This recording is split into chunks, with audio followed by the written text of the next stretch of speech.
ਮੈਨੂੰ ਅੱਜ ਤੱਕ ਇਹ ਸਮਝ ਨਹੀਂ ਆਈ ਕਿ ਇਹ ਜਿਹੜਾ ਪਾਣੀ ਹੈ ਇਹ ਕਿਸੇ ਆਲਾ ਹੁਕਾਮ ਦੇ ਘਰੇ ਕਿਉਂ ਨਹੀਂ ਵੜਦਾ। ਉੱਥੇ ਪਹਿਲੇ ਤੋਂ ਸਾਰੇ ਹਿਫਾਜ਼ਤੀ ਇੰਤਜ਼ਾਮਾਤ ਕੀਤੇ ਹੁੰਦੇ ਆ, ਇੱਕ ਆਮ ਬੰਦੇ ਵਾਸਤੇ ਕੋਈ ਇੰਤਜ਼ਾਮ ਨਹੀਂ ਹੁੰਦਾ।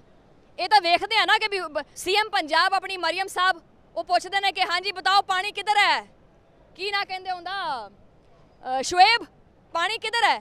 ਸ਼ੁਏਬ ਤਾਂ ਖੈਰ ਇੱਥੇ ਨਹੀਂ ਹੈਗਾ, ਲੇਕਿਨ ਇੱਥੇ ਸ਼ਮਾਇਲਾ ਹੈ। ਸ਼ਮਾਇਲਾ ਸੀਐਮ ਪੰਜਾਬ ਮਰੀਮ ਨਵਾਜ਼ ਨੂੰ ਦੱਸਦੀ ਹੈ ਕਿ ਮੈਡਮ ਜੀ ਪਾਣੀ ਇੱਥੇ ਹੈ, ਇੱਧਰ ਧਿਆਨ ਕਰੋ ਜ਼ਰਾ, ਪਾਣੀ ਇੱਧਰ ਆਇਆ ਪਿਆ ਹੈ।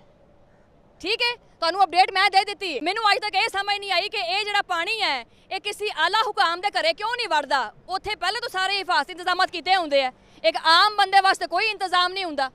ਇਹ ਤਾਂ ਵੇਖਦੇ ਆ ਨਾ ਕਿ ਵੀ ਸੀਐਮ ਪੰਜਾਬ ਆਪਣੀ ਮਰੀਮ ਸਾਹਿਬ ਉਹ ਪੁੱਛਦੇ ਨੇ ਕਿ ਹਾਂਜੀ ਬਤਾਓ ਪਾਣੀ ਕਿੱਧਰ ਹੈ, ਕੀ ਨਾ ਕਹਿੰਦੇ ਹੁੰਦਾ ਸ਼ੁਏਬ ਪਾਣੀ ਕਿੱਧਰ ਹੈ। ਸ਼ੁਏਬ ਤਾਂ ਖੈਰ ਇੱਥੇ ਨਹੀਂ ਹੈਗਾ, ਲੇਕਿਨ ਇੱਥੇ ਸ਼ਮਾਇਲਾ ਹੈ। ਸ਼ਮਾਇਲਾ ਸੀਐਮ ਪੰਜਾਬ ਮਰੀਮ ਨਵਾਜ਼ ਨੂੰ ਦੱਸਦੀ ਹੈ ਕਿ ਮੈਡਮ ਜੀ ਪਾਣੀ ਇੱਥੇ ਹੈ, ਇੱਧਰ ਧਿਆਨ ਕਰੋ ਜ਼ਰਾ, ਪਾਣੀ ਇੱਧਰ ਆਇਆ ਪਿਆ ਹੈ। ਠੀਕ ਹੈ, ਤੁਹਾਨੂੰ ਅਪਡੇਟ ਮੈਂ ਦੇ ਦਿੱਤੀ।